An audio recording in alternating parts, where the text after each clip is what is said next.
Hello students, today we are going to start the second topic of our second chapter, electrostatic potential and capacitance. This class we will discuss about the equipotential surface and the electrostatic potential energy. तो सबसे पहले हमने क्या बात करनी है, equipotential surface. देखिए जैसे नाम से ही बहुत क्लियर है, equipotential, the potential is equal, okay, means a surface where the potential is equal. So if the potential is equal, then potential difference is zero. A surface at every point of which the potential due to charge distribution is same is called equipotential surface, or you can say the surface where the potential is equal, that is called equipotential surface. Okay तो हम एक uniform electric field के लिए इसको देखते हैं।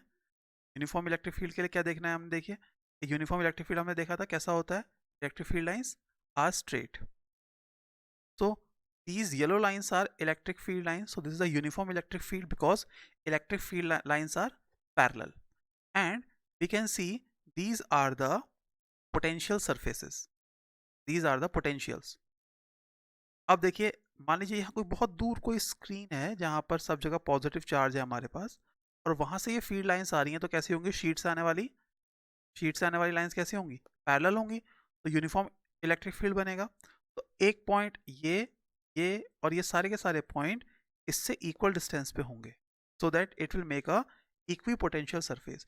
This is the equipotential surface, again this is the equipotential surface and this is the equipotential surface. तो यानी किसी भी चार्ज पार्टिकल का यहाँ यहाँ और यहाँ पोटेंशियल क्या रहेगा, इक्विपोटेंशियल रहेगा। These are V1, V2 and V3 are the equipotential surfaces. V1 एक अलग इक्विपोटेंशियल सरफेस है, V2 एक अलग इक्विपोटेंशियल सरफेस है, और V3 क्या है, एक अलग इक्विपोटेंशियल सरफेस है। ओके तो इस सरफेस के हर पॉइंट पर पोटेंशियल सेम होगा, क्या होगा, 1/4 pi epsilon not Q upon R। R1 ले लीजिए, इस वाले में Q अपॉन R2 और इस वाले में Q अपॉन R3। अब इसको हम निकालेंगे किस तरह, वही चार्ज डेंसिटीज के बिहाफ में निकाल लेंगे। Okay suppose I have an isolated charge, isolated means positive और नेगेटिव, तो this is the positive charge. इसकी इलेक्ट्रिक फील्ड लाइंस कैसी होंगी, देखिए जैसे बाहर की तरफ निकलेंगी, ऐसे नेगेटिव वाले की अंदर की तरफ आएंगी, तो इसका इक्विपोटेंशियल सरफेस कैसा होगा, स्फेरिकल। कैसा होगा, स्फेरिकल। पिछले वाले में कैसा था, प्लेन शीट था, एकदम पैरेलल था, प्लेन शीट था। इसमें कैसा होगा, स्फेरिकल, क्योंकि इलेक्ट्रिक फील्ड लाइंस कैसे बनेंगी, यहाँ से स्फेरिकल बनेंगी, हर डायरेक्शन में बनेंगी। Okay so that the equipotential surface will also be spherical. So this is the equipotential surface. Which one, this blue one is equipotential surface. तो ये पॉइंट ये पॉइंट ये पॉइंट ये सारे के सारे क्या हैं, इक्वल डिस्टेंस पे हैं, तो ये क्या बन गया, एक इक्विपोटेंशियल सरफेस बन गया। Is that clear? This is for a single charge. Similarly negative charge के लिए भी ऐसे ही होगा, यहाँ पर नेगेटिव चार्ज होगा, इलेक्ट्रिक फील्ड लाइंस अंदर की तरफ होंगी, और ये हमारा इक्विपोटेंशियल सरफेस बन जाएगा। Next one is for two opposite charges. अब दो अपोजिट चार्ज हैं तो उनका कैसा होता है, देखिए हमारी इलेक्ट्रिक फील्ड लाइंस कैसी होती है, हमने पहले भी इसके बारे में बात करी थी। Electric field line starts from positive charge and go up to negative charge, so these are the electric field lines. अब इसका इक्विपोटेंशियल सरफेस कैसे बनेगा, ये देखिए, यहाँ बड़ी इंटरेस्टिंग बात हमारे सामने आती है, जैसे जैसे हमारे हम जो है स्ट्रॉन्ग फील्ड की तरफ जाते हैं, वहाँ पर इक्विपोटेंशियल सरफेसेस क्या होते हैं, बहुत डेंस होते जाते हैं। इसमें क्या है, स्ट्रॉन्ग फील्ड कहाँ है, दोनों चार्जेस के बीच में ज़्यादा इलेक्ट्रिक फील्ड स्ट्रॉन्ग होगा, तो यहाँ पर क्या है, ये देखिए इक्विपोटेंशियल सरफेस है, दीज आर मोर डेंस्ड, देख रहे हैं इनके बीच का जो गैप है वो धीरे धीरे कम होता जा रहा है। ओके और लास्ट में एक सिंगल लाइन बच जाएगी। This is the, we know very well ये इक्विपोटेंशियल सरफेस कैसा है। अब जरा आप पिछला वीडियो याद कीजिए, जहाँ पर हमने इक्वेटोरियल लाइन पे पोटेंशियल की बात करी थी, तो वहाँ पर सेंटर से परपेंडिकुलर लाइन जो पड़ती है वो क्या होती है, का पोटेंशियल इक्वल होता है, तो this is the equipotential line. Okay if we have two similar charges, then what will happen, these are two similar charges, positive positive, then electric field lines will move away from the positive charge and they will never intersect each other, then अब इसमें electric field strong कहाँ होगा? इस तरफ को, और week कहाँ होगा? इस तरफ को। तो जहाँ को स्ट्रॉन्ग होगा वहाँ को देखिए इक्विपोटेंशियल्स क्या है? डेंस होते जा रहे हैं, जहाँ वीक है वैसे वहाँ रेयर होते जा रहे हैं। और इसमें क्या होगा, जो हमारा इक्विपोटेंशियल सरफेस है वो धीरे धीरे एक कंबाइन बन जाएगा। तो ये कैसे काम करेगा? एक सिंगल चार्ज की तरह काम करने लग जाएगा। अगर कोई इसे दूर से देखेगा तो उसे फील होगा कि ये सिंगल चार्ज है, but this is the equipotential surface.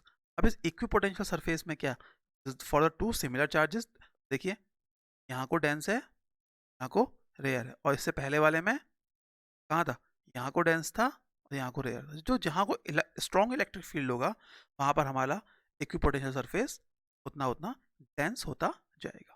Okay, so we have some properties of equipotential surfaces. First property is very important. No work is done in moving a test charge from one point to another on an equipotential surface. क्यों नहीं होगा? Why work is not done over there? Because at the equipotential surface, the potential is equal, so potential difference become 0. Look at here, VV minus VA equals to delta V. Then work done is W AB upon Q not. तो इसे हम W कितना, अगर ये हमारा equal हो गया, VB और VA इक्वल हो गया, तो क्या हो जाएगा? ये क्या हो जाएगा हमारा? 0।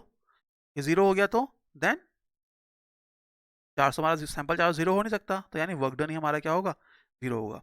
इसको आप इस तरह भी देख सकते हैं। सपोज कीजिए हमारे पास कोई डाइपोल है, ठीक है, ये इस डाइपोल में ये इक्विपोटेंशियल लाइन है, तो इसमें हम क्या कर रहे थे? पोटेंशियल इक्वल है ना, इसमें इसको कहीं से कहीं तक आप इसे मूव कराएं तो भी कोई वर्क डन नहीं होगा। इसको आप ऐसे भी समझ सकते हैं, जैसे हमने क्लास 11 में पढ़ा था, ग्रेविटेशन के लिए पढ़ा था ना। एक छत है, छत में मैंने एक ईंट यहाँ से उठा के सरका के यहाँ से यहाँ तक रख दी, तो अगेंस्ट द ग्रेविटी इसमें कितना वर्क हुआ?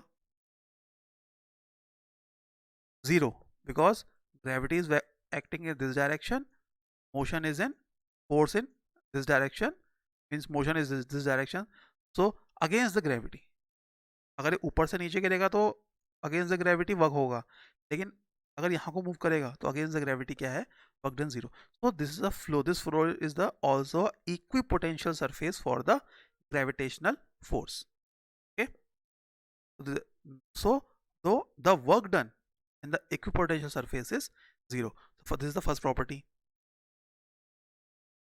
Second property, the electric field is always perpendicular to the element dl of the equipotential surface। इस तरह समझिए, इलेक्ट्रिक फील्ड जो होगा सरफेस के हमेशा परपेंडिकुलर होगा। कौन सरफेस के? इक्विपोटेंशियल सरफेस के हमेशा परपेंडिकुलर होगा। क्यों होगा? अब हम देखिए, हमने कोई वर्क डन नहीं है, इक्विपोटेंशियल सरफेस में वर्क डन 0 हो गया, तो वर्क डन क्या होगा? E dot D L work done होगा हमारे पास, E dot D L work done होगा। ओके, सो देखिए, अब E D L cos theta, E D L cos theta, अब देखिए ना ई 0 हो सकता है ना डी एल 0 हो सकता है, तो कॉस थीटा 0 होगा तो थीटा कितना हो जाएगा? 90 हो जाएगा।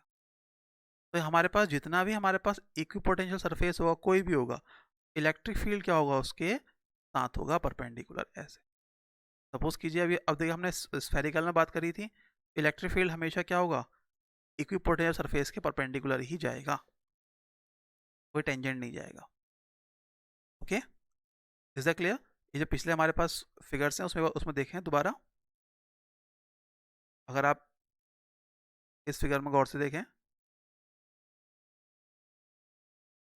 ये देखिए, ये इक्विपोटेंशियल सरफेस है, इलेक्ट्रिक फील्ड क्या है? इसके साथ परपेंडिकुलर है। इसमें देखिए, ये देखिए, ये स्फेयर है, इससे लाइन निकल रही है, तो हमें सिंपल सी बात है, these are the line perpendicular to the, because these are the radius, तो these are perpendicular to the electric field. तो all the electric field lines are perpendicular to the equipotential surface. Next, equipotential surface indicate region of strong or weaker electric field। अभी मैंने बात करी थी कि जहाँ पर strong होगा वहाँ पर electric field strong होगा, वहाँ पर क्या होगा? equipotential surface dense होगा। So electric field is defined as the negative potential gradient, so what we have? E equals to minus dv upon dr। okay, तो ये क्या हो जाएगा? dr equals to minus dv upon, this is the potential gradient. Potential gradient हमने पहले ही बात करी थी। ये पोटेंशियल ग्रेडियंट क्या होता है? याद कीजिए, class 11th viscosity, velocity gradient, याद आया? Velocity upon length, similarly dv upon dr, this is the potential gradient. This is also a relationship between electric field and electric potential. आप दोनों के फॉर्मूले रख के देख लीजिए, आपको आराम से समझ में आ जाएगा. E और dv के फॉर्मूले में सिर्फ एक r का डिफरेंस होता है.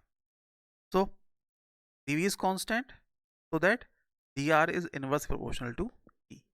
तो यानी जितना ज़्यादा, if E is strong, dr will small. The separation of equipotential surface will be small. Okay? तो इक्विपोटेंशियल सरफेस आर क्राउडेड, हमने इसके बारे में बात करी थी.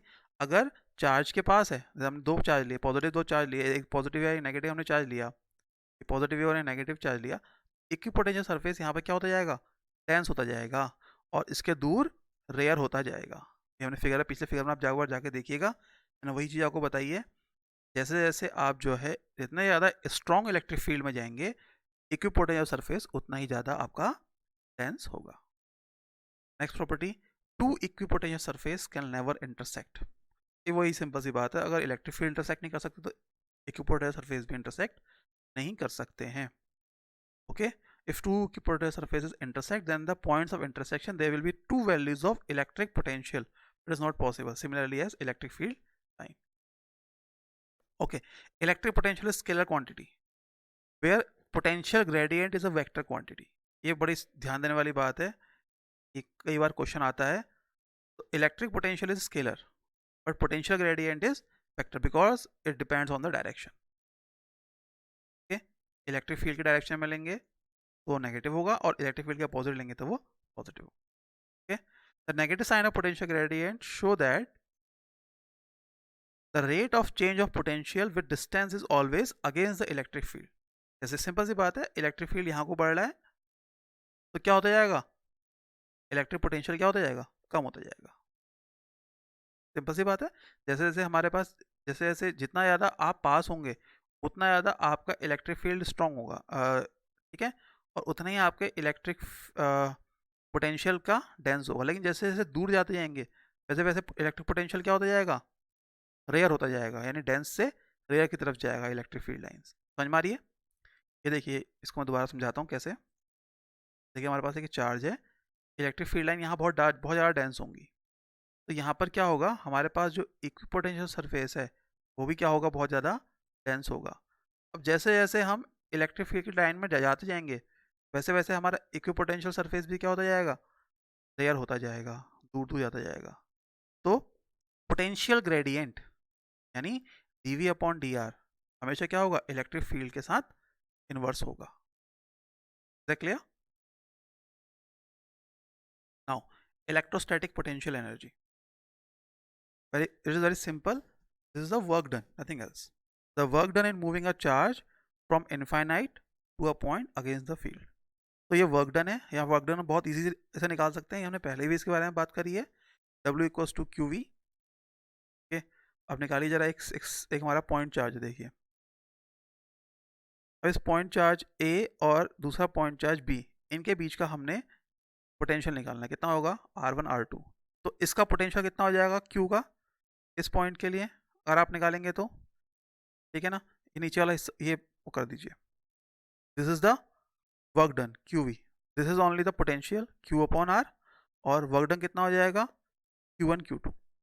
Is it clear? हम पोटेंशियल की वैल्यू निकालेंगे, क्या हो जाएगा? 1/4 pi epsilon naught and Q1 upon R1 minus R2. ये पोटेंशियल आ गया, तो वर्क डन कितना हो गया? साथ में Q2 से मल्टीप्लाई कर दो. तो this is the electrostatic potential energy of two charge system. Okay, if there are three charge system, then it is very simple. We will take three charges Q1, Q2 and Q3. इसके आप position vector बना लीजिए R1, R2, R3. अब एक distance निकाल लीजिए. Okay, कैसे निकालते हैं मालूम है ना? So total potential, look at here, potential energy work done from there to here, here to here, here to here. कैसा हो जाएगा? सिंपल है, हम इसे क्या कर लेंगे? ऐड कर लेंगे. Q1 Q2 Q1 Q3 Q2 Q3, total work done. Okay, this is the electrostatic potential energy. Okay, कैसे निकालेंगे? सिंपल आ गया, देखिए 1/4 कॉमन आ गया हमारा, Q1 Q2 upon R12, Q1 Q3 upon R31 and Q2 Q3 upon R32. Okay, if there are n charges, so this is the formula. क्या करेंगे हम? Summation लेंगे, समेशन हाफ हो गया. अच्छा, हाफ क्यों लिया? अभी समझाता हूँ आपको हाफ क्यों लिया. 1/4 I equals to 1 to n और j equals to 1 to n, but I is not equals to j. अगर ये 1 है तो ये 1 नहीं होगा, ये 1 है तो ये 2 होगा. ओके, तो आर जे माइनस आर आई. अब हमने ये हाफ क्यों लिया? अगर आप पिछले फॉर्मूले में गौर से देखें तो Q12, Q13 और Q23 है, लेकिन अगर आप इसके कॉम्बिनेशन बनाएंगे तो Q21 भी बन सकता है, बनेगा ना? अगर आप इस फॉर्मूले में यहाँ रखेंगे तो ये एक बार ये बन जाएगा Q12 और एक बार बन जाएगा Q21. बात समझ में आई? एक बार ये बन सकता है Q1 Q2 अपॉन R12 और एक बार प्लस में क्या बन जाएगा? Q2 Q1 upon R21. बात समझ में आई? यानी एक बार मैंने जब I को 1 रखा और J को 2 रखा तो ये बन गया, एक बार मैंने I को 2 रखा J को 1 रखा तो ये बन गया. अभी दोनों चीज़ों में सिर्फ एक ही चीज़ यूज में आई, मतलब एक ही पोटेंशियल एनर्जी यूज में आएगी, इसलिए हमने यहाँ पे हाफ लिया. Is that clear? So this is the formula for the potential energy of the n charges. So in this class we have discussed about the equipotential surface and the electric potential energy. If you have any doubt you can ask to me. So see you next in the next class. Okay, thank you.